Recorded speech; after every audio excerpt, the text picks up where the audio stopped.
On October 1, 1995, Abacha announced the timetable for a 3-year transition to civilian rule. Only 5 political parties were approved by the regime, and voter turnout for local elections in December 1997 was under 10%. On December 21, 1997, the government arrested General Oladipo Dia, 10 officers and 8 civilians on charge of coup plotting. The accused were tried before a military tribunal in which Dia and 8 others were sentenced to death. Abacha died of a heart failure on June 8, 1998 and was replaced by General Abdul Salami Abubakar.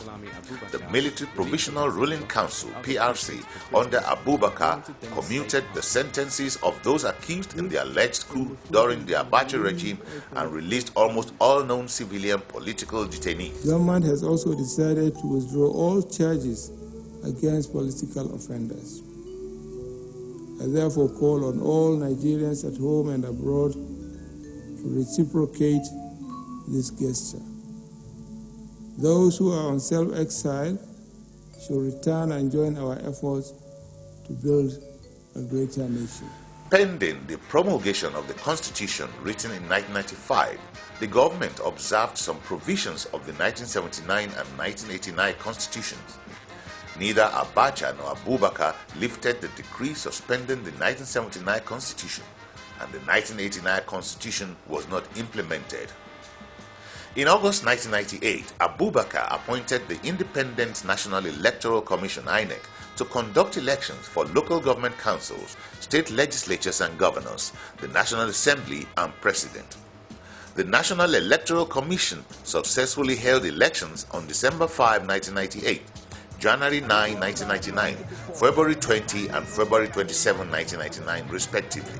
For local elections, 9 parties were granted provisional registration, with 3 fulfilling the requirements to contest the following elections. These parties were the People's Democratic Party (PDP), the All People's Party (APP), and the predominantly Yoruba Alliance for Democracy (AD).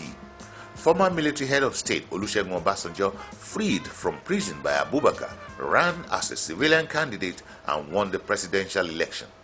Olusegun Obasanjo, retired of the PDP, having complied with the requirements of the law and scored the majority of votes, is hereby declared the winner and is returned elected.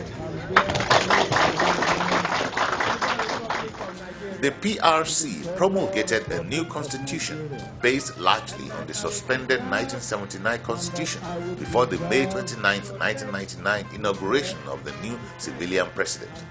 The constitution includes provisions for a bicameral legislature, the National Assembly consisting of a 360-member House of Representatives and 109-member Senate. The emergence of democracy in Nigeria on May 1999 ended 16 years of consecutive military rule. Olusegun Obasanjo inherited a country suffering economic stagnation and the deterioration of most democratic institutions. Obasanjo, a former army general, was admired for his stand against the Abacha dictatorship. His record of returning the federal government to civilian rule in 1979 and his claim to represent all Nigerians regardless of religion. The new president took over a country that faced many problems, including a dysfunctional bureaucracy, collapsed infrastructure, and a military that wanted a reward for returning quietly to the barracks.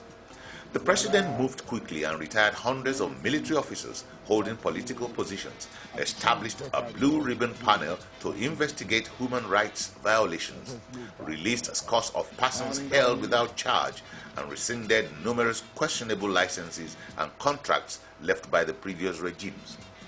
The government also moved to recover millions of dollars in funds secreted to overseas accounts. Most civil society leaders and Nigerians witnessed marked improvements in human rights and freedom of the press under Obasanjo. As Nigeria works out representational democracy, conflicts persist between the executive and legislative branches over appropriations and other proposed legislation. A sign of federalism has been the growing visibility of state governors and the inherent friction between Abuja and the state capitals over resource allocation. The way our federation is structured when you look at the exclusive legislative list of the Constitution that deals with the powers which the federal government has to exercise, I say with respect that no Nigerian leader will prosper as long as the federal government keeps those powers.